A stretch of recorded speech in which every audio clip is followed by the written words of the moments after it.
babaeng hinirang, may tangan na susi ng tahanang banal. Doon naganap ang huling hapunan ng ating Panginoon sa piling ng hirang. Susi ang tanda ng kanyang tahanan, kalis ang sagisag ng banal na tipan. Sa simpleng lugar na kanyang inalay, pag-ibig ng Diyos ay nahayag.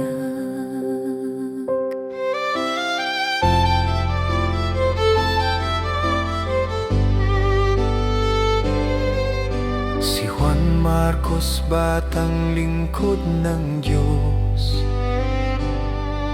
alagad ni Pedro, tapat at lubos.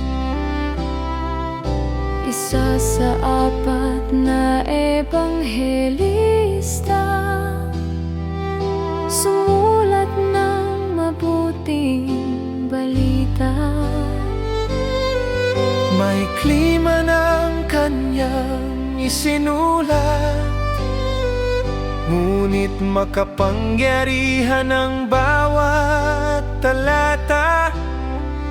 Ang buhay ni Kristo'y kanyang ibinahagi, sa salita't diwa na puno ng liwanag.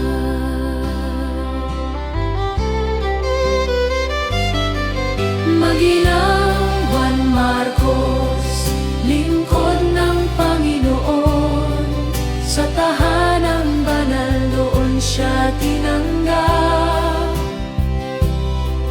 Maginang Juan Marcos, saksi ng pag-ibig, sa kanilang buhay si Kristo'y nahayag.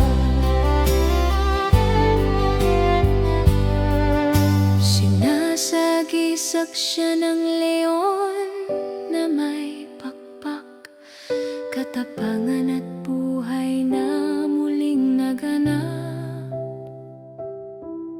Sa bawat pahina ng kanyang sulat, pagkabuhay ni Kristo'y kanyang inihayag.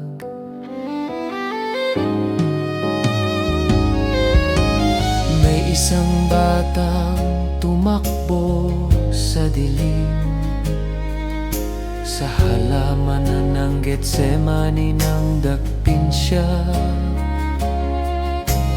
Balabal lamang ang suot, ngunit iniwan at tumakas na hubad.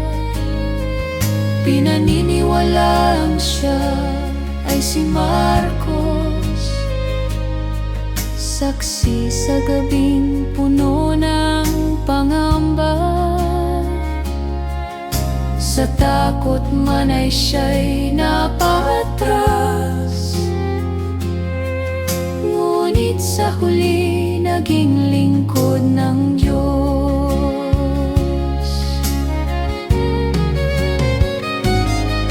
Maginang Juan Marcos, ilaw ng pananampalataya, sa kanilang tahanan Diyos ay tinanggap.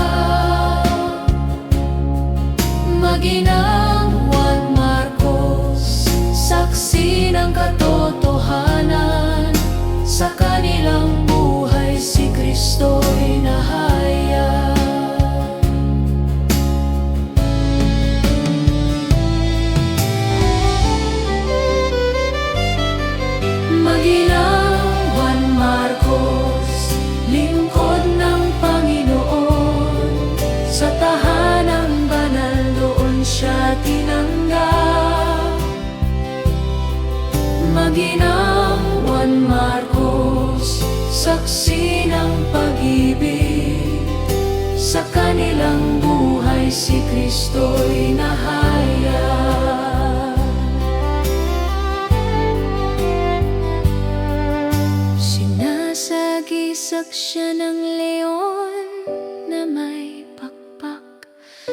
katapangan at buhay na muling naganap.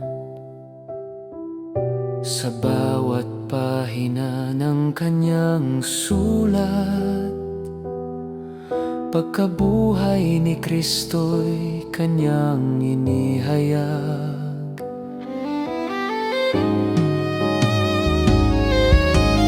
May isang batang tumakbo sa dilim, sa halamanan ng Getsemani nang dakpin siya. Balabal lamang ang suot, ngunit iniwan at tumakas na hubad.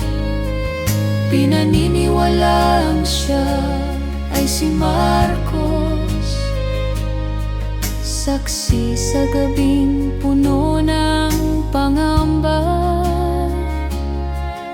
Sa takot man ay siya'y napatras, ngunit sa huli naging lingkod ng